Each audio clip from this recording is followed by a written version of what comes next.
En esta presentación se hablará de Rosario Castellano.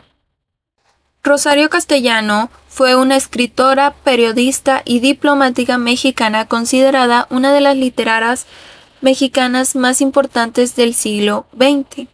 Se graduó de maestra en filosofía en la Universidad Nacional Autónoma de México en 1950 y en la Universidad de Madrid llevó cursos de estética y estilística.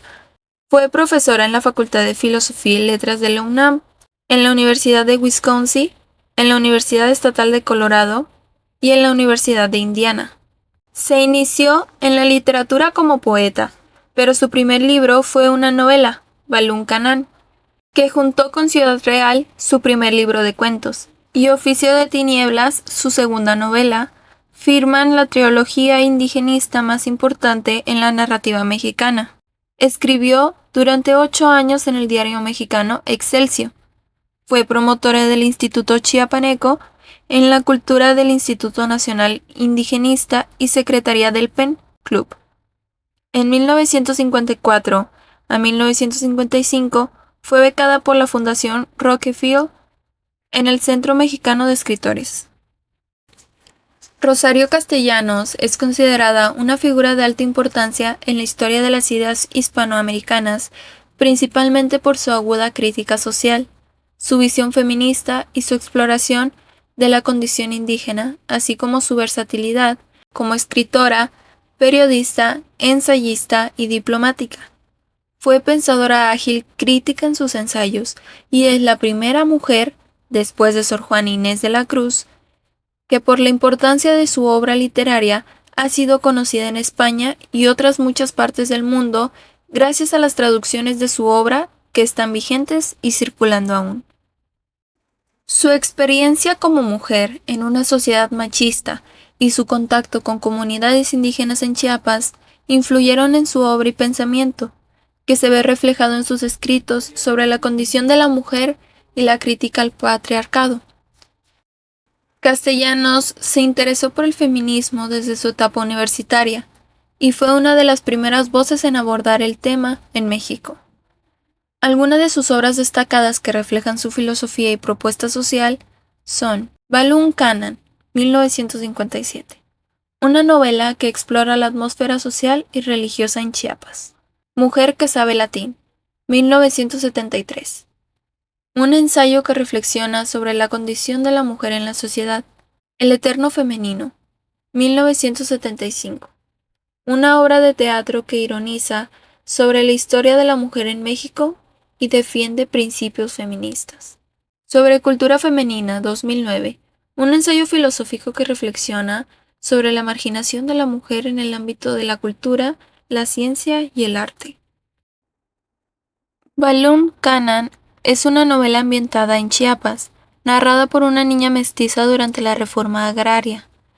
Nos muestra la discriminación hacia los pueblos indígenas por parte de criollos y mestizos, además de mostrar la opresión de género desde la infancia. Utiliza un lenguaje poético vinculado a la cosmovisión indígena que refleja la decadencia de los terratenientes y su resistencia al cambio. Aunque no existe una lista oficial de discípulos directos, algunas escritoras y pensadoras han sido influenciadas por su obra y legado, como Elena Poniatowska, escritora y periodista mexicana que ha sido influenciada por la obra de Castellanos y ha continuado su legado en la literatura del feminismo. Margot Glantz, escritora y ensayista mexicana que ha explorado temas similares a los de Castellano en su obra, como la condición de la mujer y la identidad cultural. Alejandra Pizarnik, que aunque no fue una discípula directa, Pizarnik fue influenciada por las obras de Castellanos, como otras escritoras feministas de la época, como Bárbara Jacobs, Guadalupe Nettel, Valeria Luiselli, entre otras, que han continuado su legado en la literatura y en el feminismo. Rosario Castellanos hizo importantes contribuciones en estas 3 áreas, en la defensa de los pueblos indígenas, donde denunció el racismo y la opresión en Chiapas, dio voz a los indígenas y criticó el mestizaje como una falsa igualdad. En la identidad femenina, aquí fue pionera del feminismo en América Latina y cuestionó el rol tradicional de la mujer defendiendo su autonomía.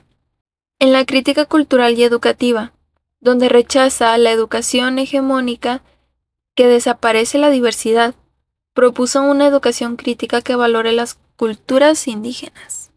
Como hemos visto, las ideas de Rosario Castellanos siguen siendo vigentes y relevantes porque denuncian el racismo, el patriarcado y la desigualdad social que aún marcan a México y América Latina. Su defensa de los pueblos indígenas y de los derechos de las mujeres anticipó luchas actuales, y su obra literaria sigue siendo una herramienta poderosa para visibilizar la exclusión y promover el cambio. Finalmente, Rosario Castellanos sigue siendo clave para entender la desigualdad en México y América Latina. Denunció la opresión indígena y el racismo estructural. Por ello, tenemos la siguiente frase. El problema de los indios no es un problema, es una vergüenza nacional. También fue una voz feminista pionera al cuestionar el papel subordinado de la mujer. Por ello, tenemos la siguiente frase. Porque ser mujer no es algo tan inmenso y tan cotidiano, tan brutal y tan sutil que apenas si nos damos cuenta. Su pensamiento sigue siendo vigente en las luchas actuales por justicia social, equidad de género y reconocimiento cultural. Eso es todo. Muchas gracias.